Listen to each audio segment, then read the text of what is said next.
In fact, your presentation makes a reference that you discourage us from even recommending some form of identification. I think and I think your argument is that your argument is, well, it's always visible. You're right, the chain is very visible, but what you don't see in a chain is who's behind the chain. Mm-hmm. And that is why I presume people of what illegal objectives means are prepared to use it, as they apparently are using this mechanism to basically transfer money and launder money. I gather your argument is that I recognize that is a negative, but please don't hesitate with that issue. Don't put measures in place to restrict that flow, because the usefulness of those measures, identifying who's behind the transfers, is lesser than the use to our society from letting this thing develop. Mm-hmm. Is that accurate? Because the chain is visible, but not the identity of the persons, which is what I think the chairman was asking. I'm recognizing two aspects. One, that attempts at imposing identity on Bitcoin will, in my opinion, be ineffective, because there will always be channels by which non-identifiable transactions can be introduced, either in Bitcoin or other currencies, will simultaneously remove one of the main advantages. Senator, today I've received 3 phone calls, automated phone calls, from Visa Fraud Prevention, because I used my card in Canada. They've been calling me all day. And this is something that happens to me every time I travel, and is a symptom of the fact that by releasing an identifier that allows others to pull from my account, and that ties every transaction I do to every activity I do, I am not only giving up my privacy, but endangering my personal financial security every time I use a credit card. This system is non-viable.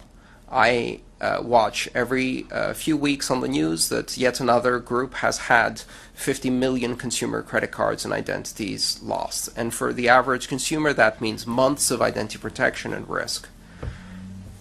These are the intermediaries who handle our identities. And what we have seen over the last 2 decades is that protecting information security systems in such a way that we can prevent these types of thefts is not possible. The mistake is tying identity to every transaction and creating systems that can continuously draw from our accounts.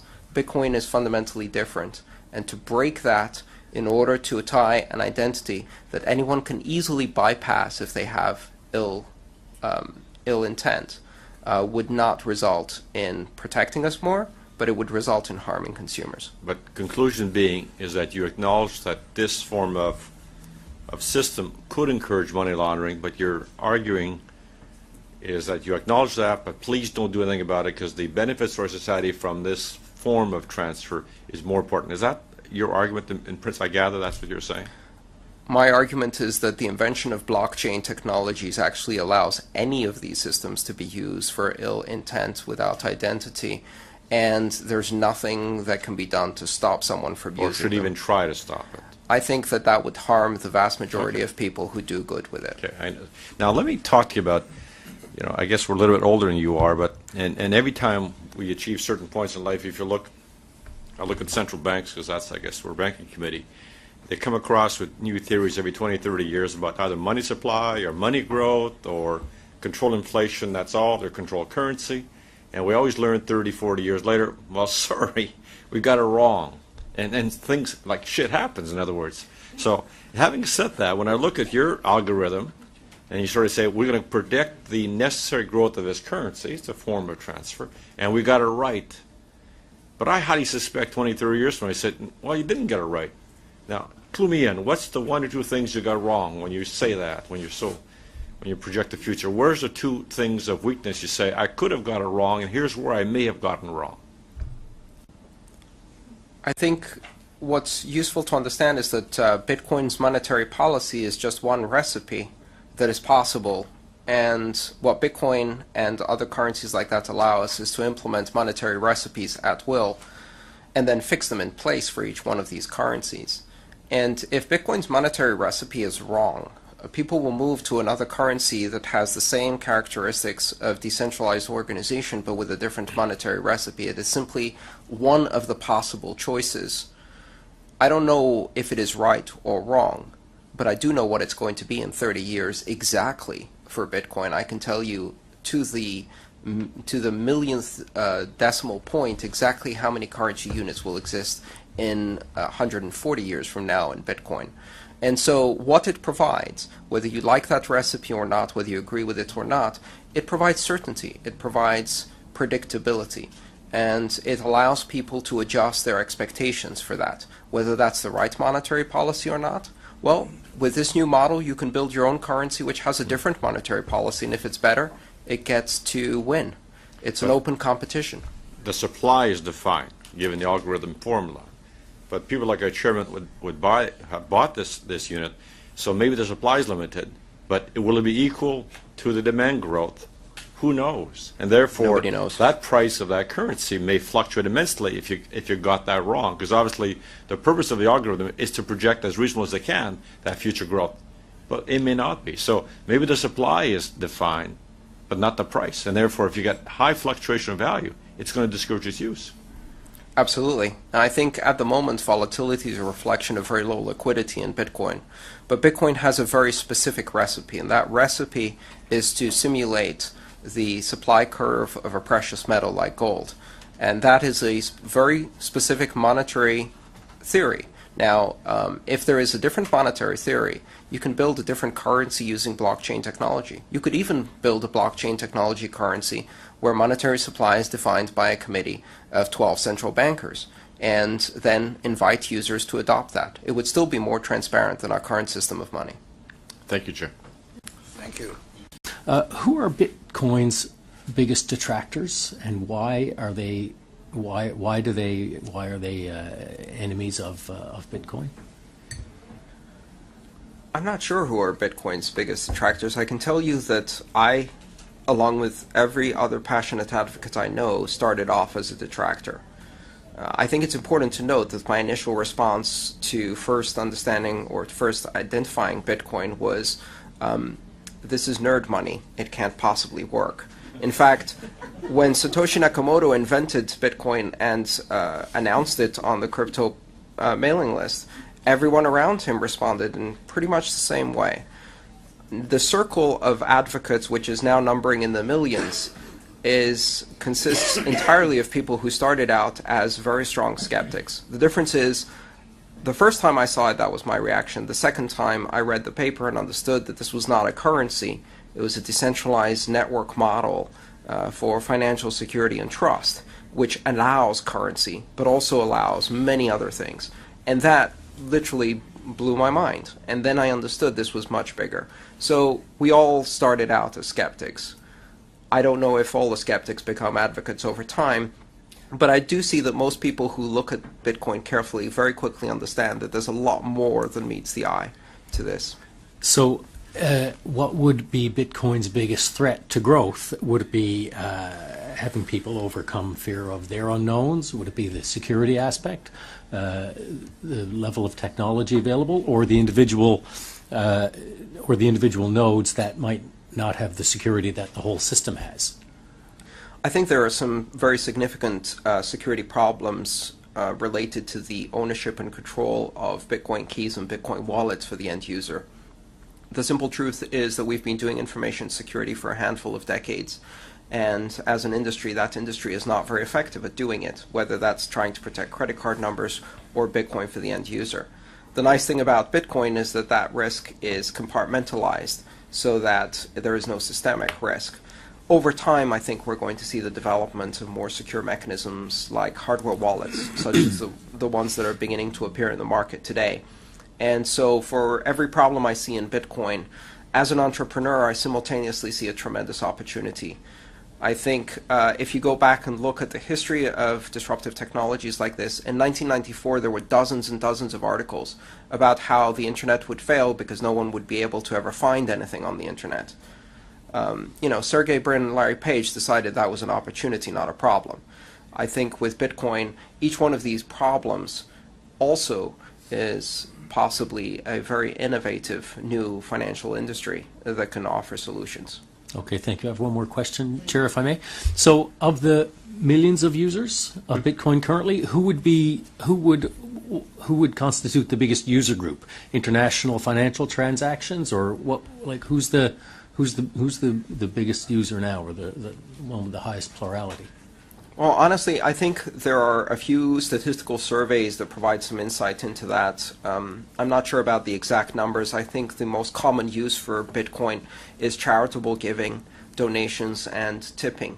And I would say probably the demographic at the moment is very similar to the early internet, which is a very narrow demographic of technology professionals. There's a lot of nerds in this space. I can say that for sure.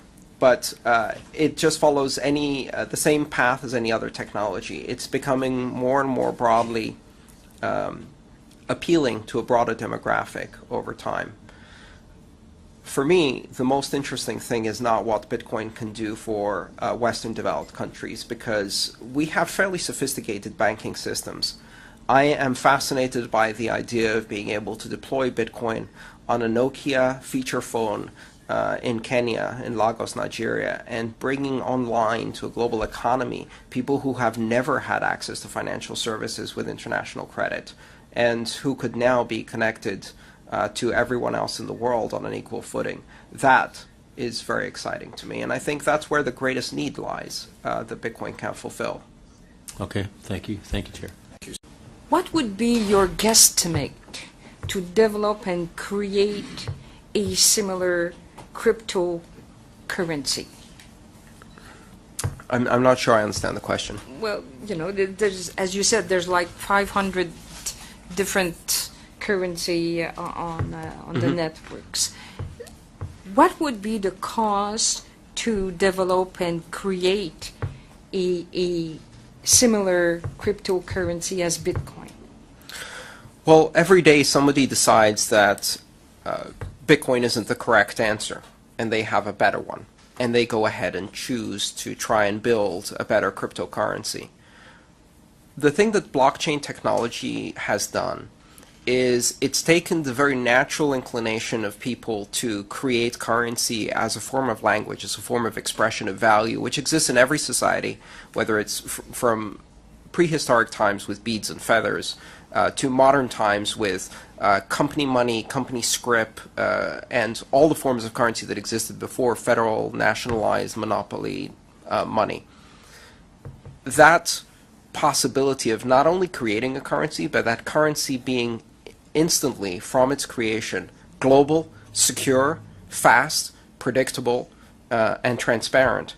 That capability means that now a 10-year-old can create a currency, and that currency can be as secure as the currency created by a monarch, a few centuries ago. So just like the internet brought desktop publishing and communications into the hands of individuals and enabled a capability that previously was the purview only of those who had football field-sized printing presses, the blockchain technology has democratized access to currency creation. And as a result, anyone with the impulse to create currency for reasons serious to reasons that are completely trivial can now do so. And that currency is instantaneously global, secure, and unforgeable. And without cost. And without cost. In fact, you can go onto a website and create the ringgit coin today for a fifth of a tenth of a... And I do anticipate that you will see coins created by children, by performers, by entertainers, by football teams, and most of these will only have entertainment effect or entertainment value, but some of them will surprise us and cross into the realm of economic value. Mm-hmm. So it changes the fundamental relationship between individuals and the use of currency as a form of expression. Second question, and I have okay. You said while individual Bitcoin wallets can be targeted and compromised, if not properly secure, how can one properly secure its Bitcoin wallet? With great difficulty right now and great technical skill, which is one of the issues that needs to be addressed over the next many years in order to make Bitcoin more accessible to mainstream users. Right now, it's difficult to do so because our computer systems are not designed to secure money that has taken a pure digital form and resides on, say, your iPhone or your desktop computer. For experts and specialists, there are new devices that come out, for example, wallets that are completely embedded in hardware, small devices that you plug into your computer where all of the Bitcoin keys are held only on that device. I actually print out my Bitcoin keys on paper, and I put them in a fireproof safe, and I store a second copy in a bank safe deposit box, which is ironic because I'm securing my Bitcoin by putting it in the vault of a bank. But to that, making it physical actually allows me to impart the greatest form of security that I know how to use, because physical security is something that we're familiar with. Information security is actually being accelerated because of Bitcoin, and a lot of innovation is happening in that space, which is very exciting. Okay. Third question. You indicated that a person could acquire a loan in Bitcoins, and how would one go about that? Well, there are already organizations that are implementing a concept called peer-to-peer lending, which exists in the traditional currencies. For example, in the traditional currencies, there are companies like lendingclub.com, where I can go out and make a loan to a fellow American, and they will end up paying a lower interest rate than a credit card, and I'll actually get an interest rate that's higher than I would with a certificate of deposit. And if I diversify my loans enough and only invest a small amount in each loan, I can suffer a pretty low default rate. That model can now be taken global. And I could lend money with Bitcoin, and there are companies already doing this, to someone anywhere in the world. And in fact, in that case, I would invest perhaps in 2,000-3,000 different loans, so that default on one loan wouldn't affect my entire amount, and diversify my risk that way. This has tremendous implications for worldwide credit, because it not only allows people in the developing world to source credit, but it also allows people in the developed world to invest their money directly with the borrowers, without intermediaries, at much lower cost. Well, and it's already happening. Yeah, but you have an intermediary. You have this organization that kinds of directs what you're prepared to loan, and the people that are wanting to acquire a loan. So you have this. Today we do. Yes, indeed. But with Bitcoin, this is one of the tremendous things that's happening, is that many of the traditional financial services can now be redesigned and re-envisioned in a completely decentralized fashion without intermediaries. This concept of disintermediation, or removing intermediaries, and connecting directly buyers to sellers, consumers, lenders to creditors, consumers to merchants, without intermediaries, is the magical power of Bitcoin. That's what this invention has allowed us to do, without having to establish trust first. So with Bitcoin, we can have a completely decentralized market for credit and lending that is simultaneously global, near instantaneous. Okay. What would, from your perspective, and Jared's my last question, if Canada would move forward and put some regulation, as some witnesses have asked of us, and that the world did not follow, the G7 countries did not follow in similar regulation, what would be the pros and cons of such a move? Well, that's very interesting, because already we see tremendous regulatory fragmentation. We have a regulator in New York State that has taken initiative to do regulation based on New York State law, regulation that looks very, very similar to traditional banking regulation and is not very well suited for Bitcoin. And simultaneously, there will be other forms of regulation. So in the United States, we're likely to end up with a patchwork of state, local, and federal regulation. And I think you're going to see similar attempts in many countries. Bitcoin technology is such that it can operate across borders very, very effectively. and therefore Bitcoin companies can migrate to the area of least friction and can create the jobs and the innovation and the growth in the places where regulation is best informed about the nuances and particular needs of Bitcoin companies. So I think Canada and other countries that are looking at this regulation very carefully rather than rushing into it have an opportunity to create an environment that is very friendly to those companies and attract one of the industries that, quite frankly, is creating thousands of jobs today, which cannot be said for too many other industries. Thank you very much. Thank you.